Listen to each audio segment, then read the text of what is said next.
Hello. இந்த வீடியோவில் வந்துட்டு நம்ம சாதம் எப்படி பண்ணுறதுன்னு பார்க்கலாம். இதில் தேவையான அளவு தண்ணி ஊற்றிக்கிட்டு இது வந்து அரிசி நல்லா அலசி அரிசி 3 தடவை 2 தடவை அலசி அரிசி கொஞ்சம் எடுத்து அலசி வச்சுக்கிட்டேன். இந்த இப்போ பாத்திரத்தில் கொஞ்சம் தண்ணி நல்லா ஊற்றிட்டு அந்த தண்ணியை நல்லா சுட வைக்கணும். சுட வச்சிட்டிங்கன்னா கொதித்து வரும். நல்லா தலன்னு கொதித்து வரும். அந்த கொதித்து வந்த தண்ணியில் இந்த அரிசியை போட்டு நம்ம வடித்து எடுத்துக்கலாம். அதை நான் இந்த வீடியோலேயே காட்டுறேன். எல்லாத்தையும் கொஞ்சம் பாருங்கள். நம்ம வீடியோவுக்கு புதுசாக இருந்தால் கொஞ்சம் சேனலுக்கு சப்ஸ்கிரைப் பண்ணிக்கோங்க. நம்ம எந்த அளவுக்கு வந்து பாத்திரம் எடுக்கிறோமோ அந்தளவுக்கு கொஞ்சம் ஒரு பாதி அளவு தண்ணி ஊற்றிக்கிட்டு அந்த தண்ணியை வந்து நல்லா கொதிக்க விடணும். தள்ளன்னு கொதிக்கும். அது நம்ம பார்க்கும்போதே தெரியும். அப்புறம் வந்து நம்ம 3 தடவை 2 தடவை கழுவி வச்சுருக்கோம்ல அரிசி, அதை எடுத்து நம்ம தேவையான அளவு அதில் எடுத்து போட்டுக்கிட்டு கொதிக்குதுல. ஓகே, ஒரு கரண்டி எடுத்து நம்ம வெறுங்கையால் அள்ளி போட முடியாது. அதனால வந்துட்டு ஒரு கரண்டியால் அள்ளி போட்டுக்கலாம்.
Thanks for watching. See you.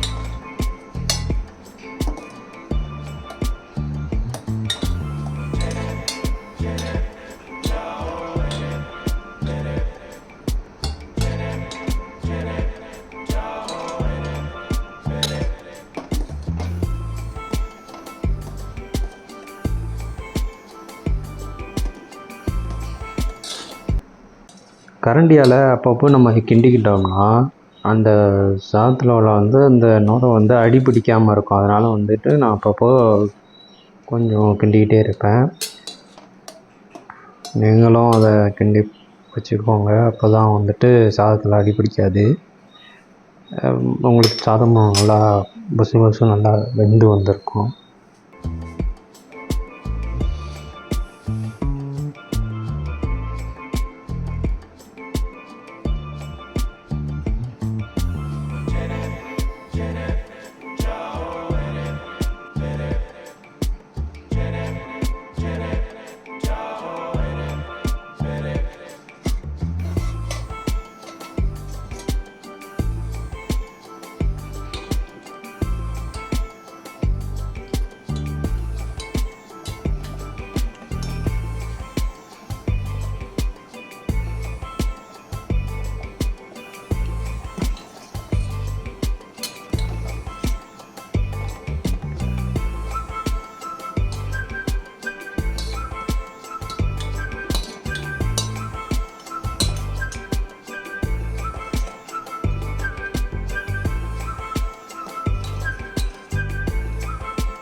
அவ்வளோதான், சாதம் வெந்துருச்சு. நம்ம இப்போ வந்துட்டு அந்த சாதத்தோட தண்ணியை வடிகட்டிக்கலாம். ஒரு பாத்திரத்தை எடுத்துக்கோங்க. அந்த பாத்திரத்துக்கு ஏற்ற மாதிரி சாதத்தை அப்படியே கவுத்து வச்சிங்கன்னா அந்த கஞ்சி வடிஞ்சிரும். அப்புறம் சாதம் வெந்த மாதிரி நல்லா வெந்திருக்கும். நம்ம அடுத்தது போட்டு சாம்பாரோ தயிர் சாதமோ பேச்சுலர் சமையலுக்கு என்ன உகந்ததோ அதை செஞ்சுக்கலாம். எனக்கு வந்துட்டு அந்த பாத்திரம் ரொம்ப சின்னதாக இருந்துச்சு, எனக்கு இது போதுமாக தான் இருந்துச்சு. அது லேசாக லீச் ஆச்சு. அப்புறம் மீதி எல்லாமே அந்த பாத்திரத்தில் விழுந்துருச்சு. அந்த சாதம் வடிக்கிற கஞ்சி இருக்கு இல்லையா, அந்த கஞ்சை வந்துட்டு நம்ம உப்பு போட்டு நம்ம கொஞ்சம் லேசாக கொஞ்சம் உப்பு போட்டு குடிச்சோம்னா உடம்புக்கு நல்லது. அதுவும் இல்லாமல் நம்ம அந்த சாதத்தோட கஞ்சி எடுத்துகிட்டு போய் செடி இருக்குல்ல, வீட்டில் வளர்கிற செடிக்கு ஊற்றுறோம்னா அந்த செடிக்கு வந்து அவ்வளோ ப்ரோட்டீனாக அந்த செடி நல்லா வளரும். அதனால் இந்த காட்டுறேன் பாருங்கள், இந்த சாதத்தை உங்களுக்கு காட்டியிருப்பேன். சாதம் வந்துருச்சா, நல்லா இருக்கா? வாங்க பேச்சுலர் சமையல் சாப்பிட போகலாம். Sunday special. ஓகே, அவங்கள அடுத்த வீடியோவில் பார்க்குறேன். நன்றி.